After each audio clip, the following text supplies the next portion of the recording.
Marco Iván Rodríguez Nieto. Marco es licenciado en Historia, es egresado de la Facultad de Estudios Superiores de Acatlán de la UNAM. Se ha desarrollado como docente en el área de Historia. Actualmente realiza la maestría en Estudios Latinoamericanos en la misma universidad. Su ponencia se titula ¿Para qué leer un periódico de ayer?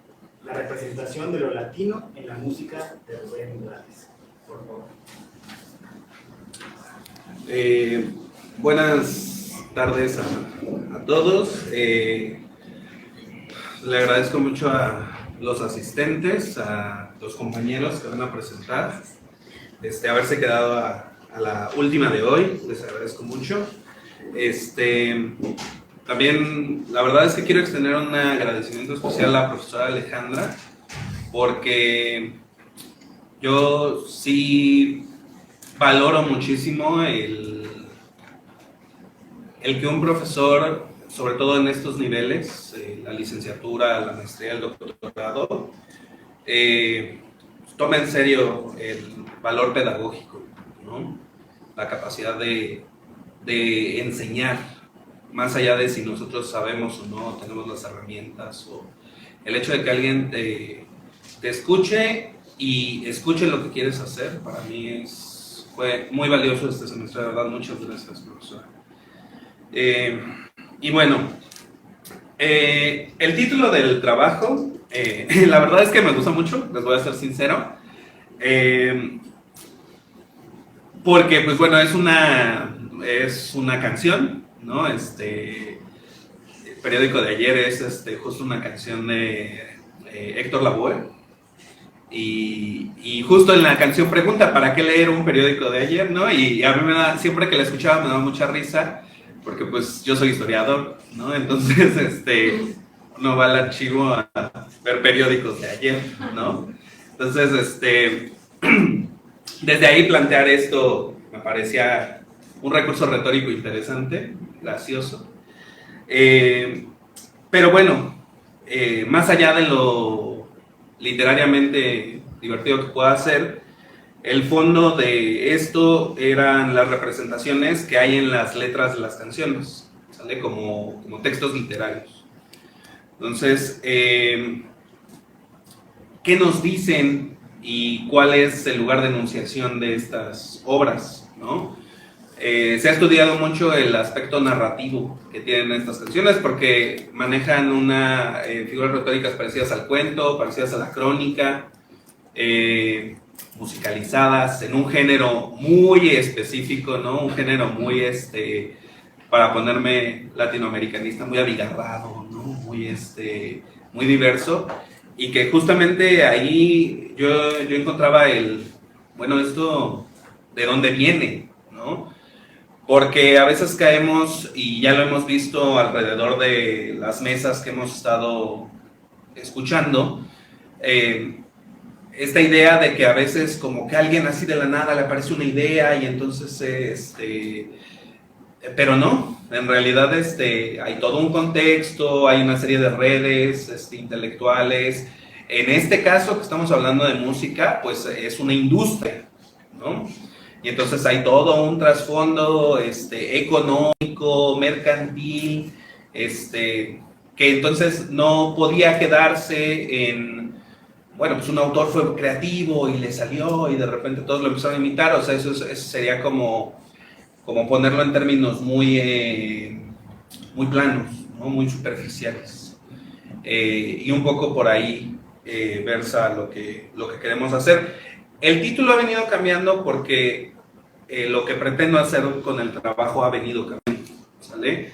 Esto tampoco es factible. Creo que ahí sí también habría que agradecer un poco esta como propuesta de los estudios latinoamericanos de tratar de hacer investigaciones interdisciplinarias, ¿no? ¿Por qué lo digo? Porque mi primer propuesta era completamente histórica, o sea, era una propuesta completamente histórica, historiográfica, ¿no? Y entonces el punto iba muy ceñido a esto, pero la verdad es que me han impactado muchísimo clases que hemos tenido este semestre, ¿no? Entonces, puntualmente la economía, ¿no? La de política. Entonces creo que de ahí dije, no, pues habría que sacarle más a esto. O sea, no abandoné para nada el punto histórico porque, como bien indica uno de estos profesores, para ser multidisciplina hay que partir de tu disciplina, ¿no? Pero no quise arriesgarme un poco, ¿no? Y entonces eso ha devenido en cambiar el proyecto y en buscar un poco más allá, sobre todo en un posgrado como este que lo permite, ¿no? Sígueme por favor, Julio.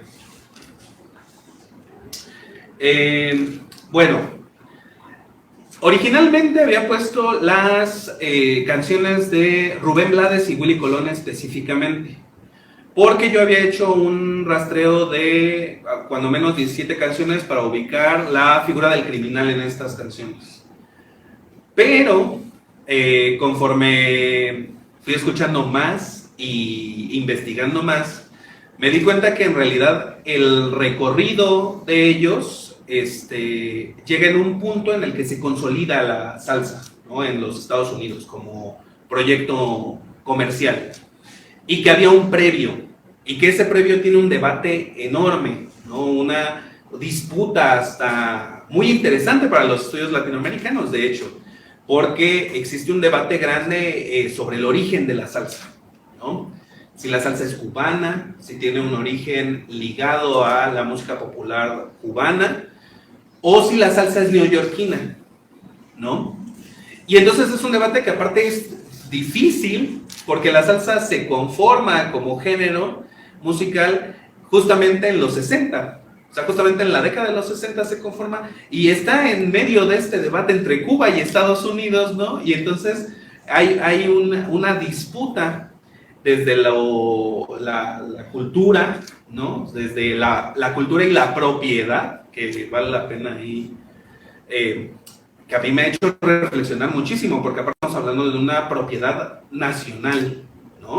O sea, se atraviesa ahí lo económico, lo capitalista, pero también el Estado-Nación como proyecto de cultura y una música que está comenzando a nacer y nace exitosa, y entonces viene el de dónde es, ¿no? O sea, y entonces pero con ustedes, reflexionado, pues creo que ambas cosas son reales, o sea, creo que ambas puntos tienen un sentido, pero ha sido un debate, o sea, también yo lo estoy diciendo ahorita muy al aire, pero en realidad el debate es muy profundo, porque tiene que ver con tradiciones musicales, con instrumentos, con la migración hacia los Estados Unidos, en específico Nueva York, el barrio latino, ¿no? Se habla de el Harlem Spanish, ¿no? El Spanish Harlem, perdón, el sur del Bronx, ¿no? Que están como justamente, y no solamente se puede hablar de un tipo de caribeño, antillano en esa región, etcétera, ¿no? Y entonces eso nos abre el panorama de mi primer capítulo. ¿Lo puedes poner? El primer capítulo justamente lo quise dividir de esta manera. Esto es, y bueno, aquí hago la aclaración rápida.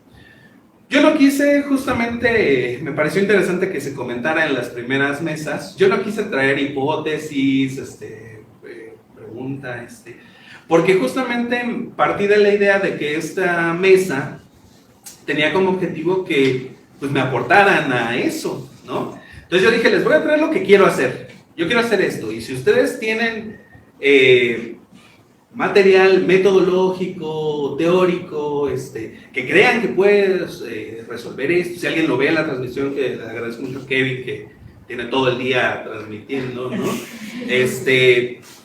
Pues aquí estoy, ¿no? Y yo estoy abierto a toda opinión para poder construir esto que quiero hacer, ¿no? Porque este es como quiero que así se vea.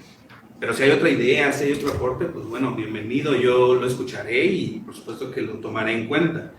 Entonces, en el primer capítulo justamente quiero debatir esta cuestión de lo caribeño latino, porque aparte se empieza a construir a la par en Nueva York y en los Estados Unidos la idea de lo latino, pero lo latino es concretamente caribeño.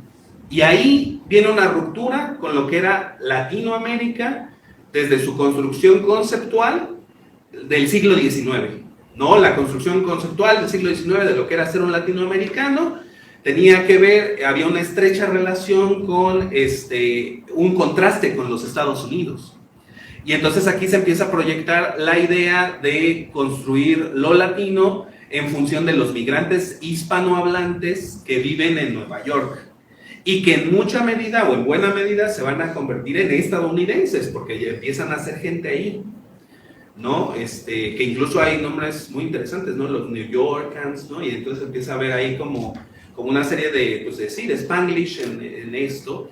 Y entonces se empieza a construir una identidad de lo que es ser latino, pero entonces ahí hay un contraste ya de facto interesante, porque entonces existen latinos estadounidenses, cuando originalmente la palabra partía de un contra Estados Unidos, ¿no? Pero se empieza a construir justo en este periodo.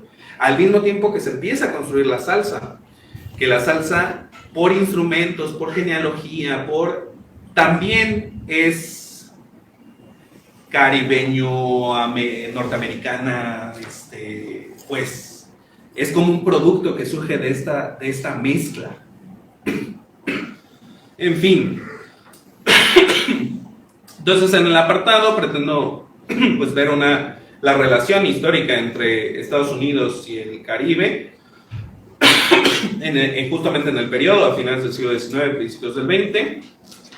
La migración caribeña y puertorriqueña, ¿no? Fundamentalmente Puerto Rico, porque el debate entre si la salsa es cubana, en realidad no parten de la idea de que es estadounidense. Yo creo que eso es algo que todavía hoy se debate muchísimo, porque más bien se parte de, bueno, si no, en todo caso, si no es cubana, es puertorriqueña, pero no puede ser estadounidense, ¿no? A lo mejor se hizo allá, pero no. De nacionalidad no puede ser estadounidense. ¿Sale? Les pido una disculpa porque venía algo enfermo. Y bueno, la construcción de la identidad, que creo que de eso ya hablé un poco. Siguiente, por favor. Y bueno, pues esa es una historia muy profunda, ¿no? Que me imagino que la gran mayoría de ustedes tienen presente, ¿no? Yo ayer justamente al construir esto estaba pensando en esa canción de Pablo Milanés, ¿no? De Cuba y Puerto Rico, dos alas de la misma ave, ¿no? La que sí pudo volar, la que quedó atrapada en el mar, ¿no?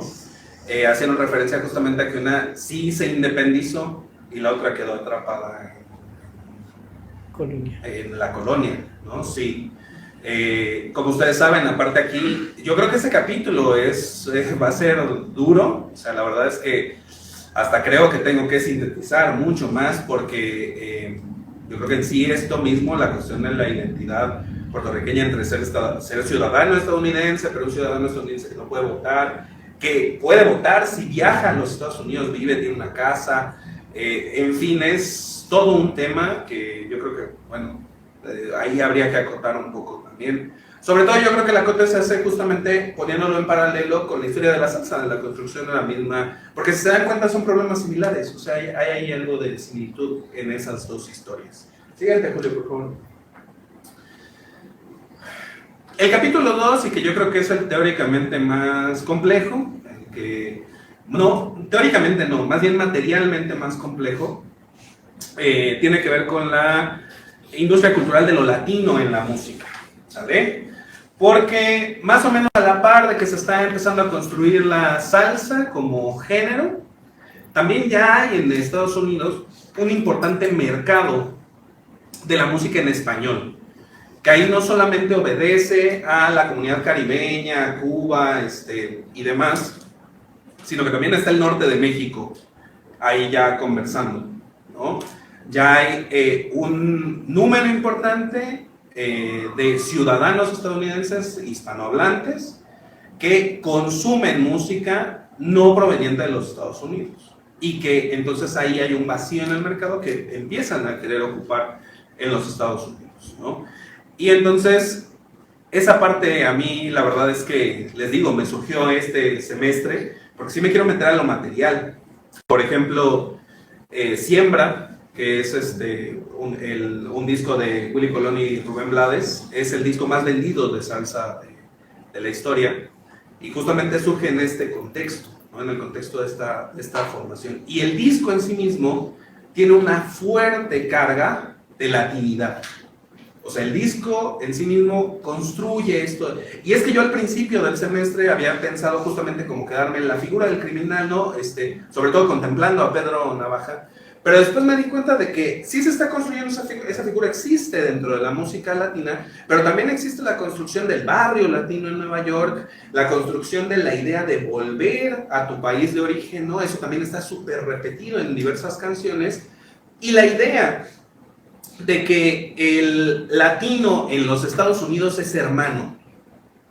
La idea de que no hay frontera ahí, ¿no? De que, y justo hay una canción en ese mismo disco de Rubén Blades y Willy Colón donde se llama Plástico la canción, y al final justamente menciona a todos los países de América Latina, ¿no? Empieza, o sea, pasa lista, ¿no? Y entonces hay como esta idea de la fraternidad, de la hermandad, y es algo bien interesante porque si, otra vez retomando lo anterior, ¿no? Hay cierta disputa, o sea, en realidad los países latinoamericanos, pues no eran hermanitos, ¿no? Así de principio, pero se empieza a construir esa idea de, no, si todos somos una comunidad, todos juntos de las manos, ¿no? Y se empieza a construir a través de la música.